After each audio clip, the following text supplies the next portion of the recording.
नमस्कार विद्यार्थी मित्रांनो, एन के ऑनलाईन क्लासमध्ये आपल्या सर्वांचं मनपूर्वक स्वागत। मित्रांनो, इयत्ता 12वी बोर्ड परीक्षेतील विषय इंग्रजी, या इंग्रजी विषयाचे आज आपण संपूर्ण अभ्यासक्रम या ठिकाणी विचारात घेणार आहोत। मित्रांनो, आपण जी सिरीज सुरू केलेली आहे की राहिलेल्या जो आपल्याकडं वेळ आहे त्या वेळेमध्ये बोर्ड परीक्षेची तयारी कशा पद्धतीने करायची, कसा अभ्यास करायचा, कशा प्रकारे आपण तयारी करू शकतो, तो त्या संदर्भात जे व्हिडिओ अपलोड केले त्यामध्ये मी प्रत्यक्ष सगळी गोष्ट तुम्हाला सांगितलेलेच आहेत। त्याच्यातला हा सिरीजचा पार्ट आहेत आणि त्यामध्ये मी पहिली गोष्ट तुम्हाला अभ्यास करताना विचारात घ्यायला सांगितली की प्रत्येक विषयाचा अभ्यासक्रम पहिला पाहून घ्या। तुम्हाला 6 मेन विषय असणार आहेत, त्या 6 मेन विषयांचे अभ्यासक्रम नक्की काय आहेत ते एकदा कन्फर्म करून घ्या। जे विद्यार्थी कॉलेजला असतील त्यांना त्यांच्या शिक्षकांनी, विषय शिक्षकांनी ह्या सगळ्या गोष्टी सांगितलेल्या असतील, पण 17 नंबर वगैरे प्रायव्हेट विद्यार्थी किंवा बाहेरून बसणारे कॉलेजमध्ये कंटिन्यू अब्सेंट असणारे असे जे काही विद्यार्थी आहेत त्यांना मात्र ह्या विषयाची पूर्ण डिटेलमध्ये माहिती नाही आहे। तर कुठून सुरुवात करायची, नेमकं काय करायचे हे माहीत नसल्यामुळे बरेच विद्यार्थी अभ्यासापासून दूर राहत आहेत। तर आपण सर्वच विद्यार्थ्यांचा विचार करून कशा प्रकारे तुम्हाला तयारी करता येईल याचा विचार करतोय। तर पाठीमागच्या व्हिडिओमध्ये आपण मराठी विषयातला संपूर्ण अभ्यासक्रम पाहिला होता, आपण ते व्हिडिओ पाहिले नसतील तर पाहू शकतात। प्लेलिस्ट आहेत आपल्याकडे 2024च्या संदर्भामधल्या, त्या सगळ्या पाहून घ्या। कारण बऱ्याच विद्यार्थ्यांचे असे प्रश्न होते की सर आम्ही कोणते व्हिडिओ पाहायचे जे पाहिल्यानंतर 2024मध्ये आम्हाला फायदा होईल। तर या सिरीजमध्ये आपण 2024चे सगळे सिरीज एक अपलोड करणार आहोत आणि तिथं तुम्हाला प्लेलिस्ट मिळून जातील 2024च्या, त्या पाहिल्या तरी तुमचं चांगल्या प्रकारे तयारी बोर्डाची होऊ शकते।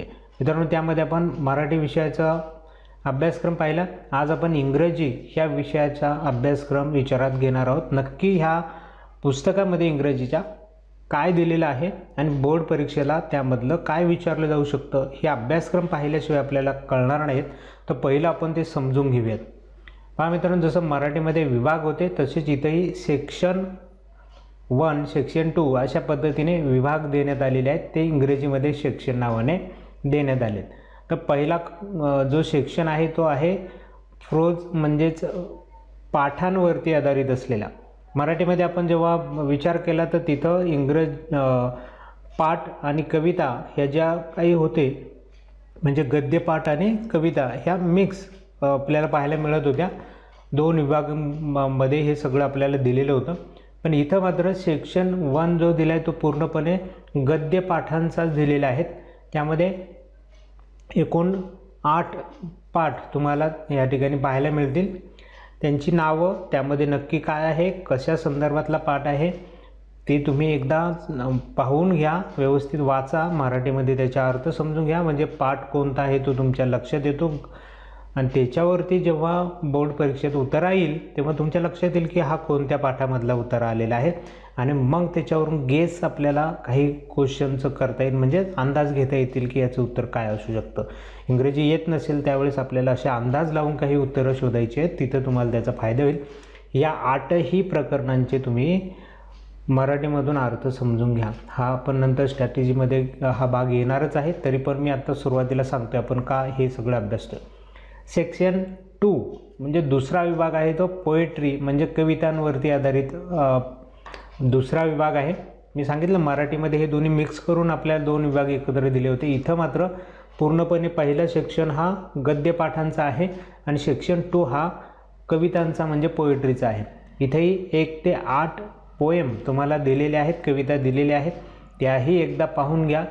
कारण यामधली 100% एक कविता विचारली जाते। आत्तापर्यंत कोणत्या येऊन गेल्या, कोणत्या विचारायच्या बाकी आहेत, असा विचार केला की तुम्हाला कळून जाईल की प्रश्न कोणत्या पाठावरती आणि कोणत्या घटकावरती येईल। तसे हे 2 पाठ झाल्यानंतर तिसरा सेक्शन या विषयामध्ये आपल्याला दिसतोय तो आहे रायटिंग स्किलच्या संदर्भामध्ये असलेला। रायटिंग स्किल जसं आपलं मराठीमध्ये ग्रामरचा भाग होता तसंच इथं रायटिंग स्किलचा भाग आहे। त्यामध्ये एकूण 6 मुद्दे आहेत, त्यांची नावंही एकदा पाहून घेऊयात। पहिला आहे समरी रायटिंग, म्हणजे आपल्याला जो अनसीन पॅसेज दिला जातो, तर त्यावरती मला वाटतं हा प्रश्न विचारला जातो. अनसीन पॅसेजची तुम्हाला समरी लिहायला सांगितली जाते, म्हणजे 1/3 सारांश त्या उतार्याचा करायचा असतो. तर तो कशा पद्धतीने करायचा याचं म्हणजे तुम्हाला काही अर्थ माहीत नसतानाही कशा प्रकारे तुम्ही समरी लिहून मार्क मिळवू शकतात याचा आपण बऱ्याच वेळेला प्रश्नपत्रिका जिथं मी सोडून दाखवलेलं आहे तिथं त्याचा उल्लेख केलेला आहे. अगदी साध्या सोप्या पद्धतीत सांगितलेल्या आहेत. आपण पुन्हा एकदा जेव्हा ह्या स्ट्रॅटेजीमधले व्हिडिओ पुढं आपण अभ्यासत जाऊ तिथं तुम्हाला याविषयी डिटेल माहिती पुन्हा एकदा दिली जाईल. दुसरा आहे माइंड मॅपिंगचा रायटिंग स्किलचा पार्ट आहे, ज्यामध्ये तुमच्या do school really kill creativity म्हणजे माइंड मॅपिंगमध्ये जे काही विद्यार्थ्यांच्या क्रिएटिव्हिटी आहेत त्या क्रिएटिव्हिटी जाग्या करण्याचा प्रयत्न केला गेलेला आहे. तुम्हाला असं काही क्रिएटिव्हिटी एखाद्या घटकावरती बनवायला लावली जाते, त्याला माइंड मॅपिंग म्हटलं जातं. तोही भाग आपण व्यवस्थित समजून घेऊयात, कारण इंग्रजी हा विषय सर्वांना अवघड जाणारा विषय आहे आणि या विषयावरती आपल्याला फार काम करावं लागेल, तेव्हा तुम्ही बोर्ड परीक्षेत पास व्हाल. ज्या विद्यार्थ्यांना इंग्रजी कळत नाही, समजत नाही, अशा विद्यार्थ्यांना तर आपले व्हिडिओ एकदा पाहिल्यानंतर एक कुठेतरी मनामध्ये आशा निर्माण होईल की आपण इंग्रजी पास होऊ शकतो आणि नक्की त्याचा फायदा तुम्हाला बोर्ड परीक्षेला होईल. तिसरा आहे नोट मेकिंगचा भाग आहे. नोट मेकिंगमध्ये देखील वेगवेगळ्या टाईपच्या नोट्स आपल्याला बनवता येतात, तर त्याही कशा पद्धतीने बनवायचा हाही भाग आपण पाहणार आहोत. 4 नंबरला आहे स्टेटमेंट ऑफ पर्पज. हा फार क्रिटिकल आणि खूप मोठा पार्ट आहे.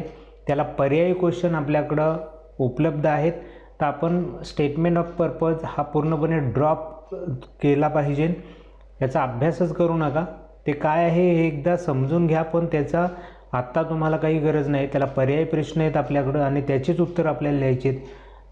त्यानंतर 5, आता मी ही तुम्हाला अभ्यासक्रमासोबत सांगत असताना ह्या काही गोष्टी सांगतो आहे, अदरवाईज अभ्यासक्रम पाहून घ्या. याच्यातला आपल्याला सगळा अभ्यास करायचा नाही आहे. मी सांगितलं आहे तुम्हाला स्ट्रॅटेजीमध्ये की तुम्हाला सोपा वाटणारा पार्ट आधी अभ्यासाला घ्या, आपण तेवढाच करणार आहोत आणि त्याच्या बेसवरती पासिंगपर्यंत कसं जाता येईल आणि पासिंगचं एकदा आपलं काम झालं की मग एक्स्ट्रा मार्क मिळवण्यासाठी अजून काय करायचं अशी स्ट्रॅटेजी आपल्याला तयार करायची.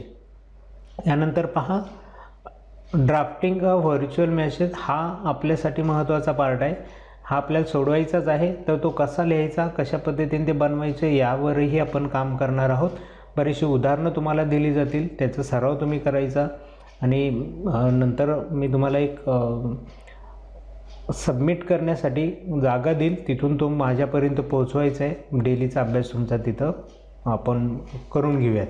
त्यानंतर 6वा आहे ग्रुप डिस्कशन. हा जो पार्ट आहे हा देखील आपल्याला ड्रॉप करायचा आहे. याला पर्यायी क्वेश्चन आहेत, तर आपण पर्यायी क्वेश्चनवरतीच जाणार आहोत. जिथं पर्याय आहेत तिथं क्रिटिकल अवघड गोष्टींमध्ये आपल्याला जायचं नाही. हा रायटिंग स्किलचा जो पार्ट आहे. त्याच्यानंतर सेक्शन 4 जो आहे तो ड्रामावरती आधारित असलेला सेक्शन आहे. याच्यामध्ये 4 ड्रामा आपल्याला दिलेले आहेत. त्याला पण नॉव्हेल म्हणूयात. 4 नॉव्हेल दिलेले आहेत. त्या नॉव्हेलवरती आधारित असलेली ही 4 प्रकरणं आहेत. पहिल्या याच्यामध्ये हिस्ट्री ऑफ नॉव्हेल आहे आणि नंतर 3 नॉव्हेल दिलेले आहेत, त्याच्यावरती प्रश्न विचारला जातो आणि इथं मात्र तुम्हाला पॅरेग्राफ देत नाहीत. पूर्णपणे नॉव्हेल तुमचा पाठ पाहिजे, त्याच्यातले कॅरेक्टर पाठ पाहिजे, त्याच्यातले प्रसंग पाठ पाहिजे.